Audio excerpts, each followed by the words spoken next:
বিরাট কোহলির বেঙ্গালুরু শহরে জলের অভাবে রাস্তায় নেমে পড়েছেন মানুষজন। কোথাও জল নেই। লোকেরা শপিং মলে ঢুকে পড়ে স্নান করছে। খোদ উপমুখ্যমন্ত্রীর বাড়িতে পানীয় জল শেষ। এমনকি বাথরুম করে ফ্লাশ করার মতো জলটুকুও জুটছে না। ফলে সাধারণ মানুষকে 20 টাকার জল 700-750 টাকায় কিনে খেতে হচ্ছে। একসময় যে বেঙ্গালুরুতে প্রায় 300 খানা মিঠে জলের হ্রদ ছিল, আজ সেই বেঙ্গালুরুই ভারতবর্ষের পরবর্তী রাজস্থান হওয়ার পথে। উঁচু স্তরের মানুষদের অতিরিক্ত উচ্চাকাঙ্ক্ষা এবং রাজনৈতিক নেতাদের টাকার লোভ কিভাবে যে একটা গোটা শহরকে শেষ করে দিতে পারে তারই প্রমাণ বেঙ্গালুরুর বর্তমান অবস্থা।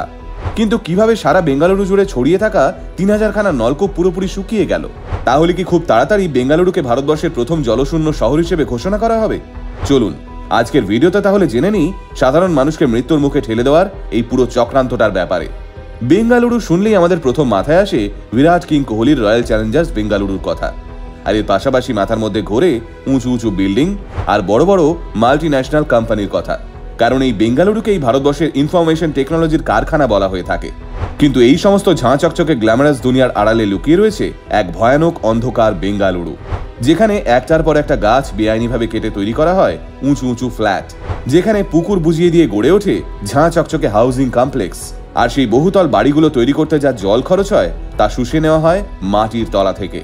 কিন্তু কেউ এর বিরুদ্ধে প্রতিবাদ করতে গেলেই তাকে রাজনৈতিক নেতারা ভয় দেখিয়ে হুমকি দিয়ে চুপ করিয়ে দেয়। মিডিয়া এইসব নিয়ে বেশি কথা বললেই তাদের অফিসে পৌঁছে যায় মোটা টাকার বান্ডিল, তারপর থামিয়ে দেওয়া হয় তাদের।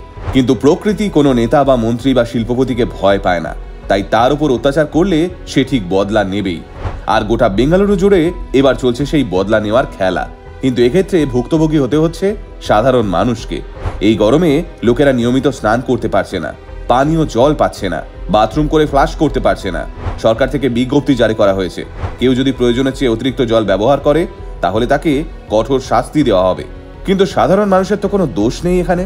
যে বেঙ্গালুরুতে একসময় 300 খানা মিঠে জলের হ্রদ ছিল, আজ তার প্রায় 90% জলই লুটে নিয়েছে বিল্ডার্সরা।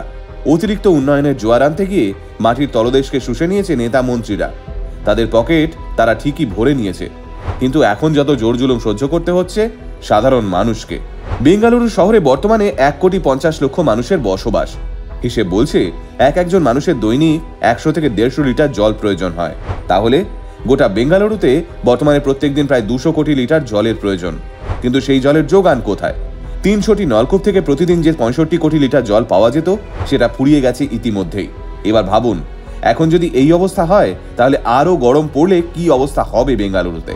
তবে আপনি যদি ভেবে থাকেন এটা তো বেঙ্গালুরুতে হচ্ছে, আমাদের কি, তাহলে জানিয়ে রাখি কলকাতার পানীয় জলের সংকট নিয়ে ইতিমধ্যেই কপালে ভাঁজ পড়েছে মিউনিসিপ্যালিটি কর্পোরেশনের। সামনের গরমে কলকাতাতেও দেখা দেবে পানীয় জলের সংকট। আর এর কারণ কলকাতা শহরেও গাছ কেটে পুকুর বুঝিয়ে ব্যাঙের ছাতার মতো গড়ে উঠছে একটার পর একটা ফ্ল্যাট এবং হাউজিং কমপ্লেক্স। কিছুদিন আগে এই বেআইনি নির্মাণ নিয়ে হুলস্থুল পড়ে গেছিল শহর জুড়ে, কিন্তু তারপর অবস্থা যে কে সেই।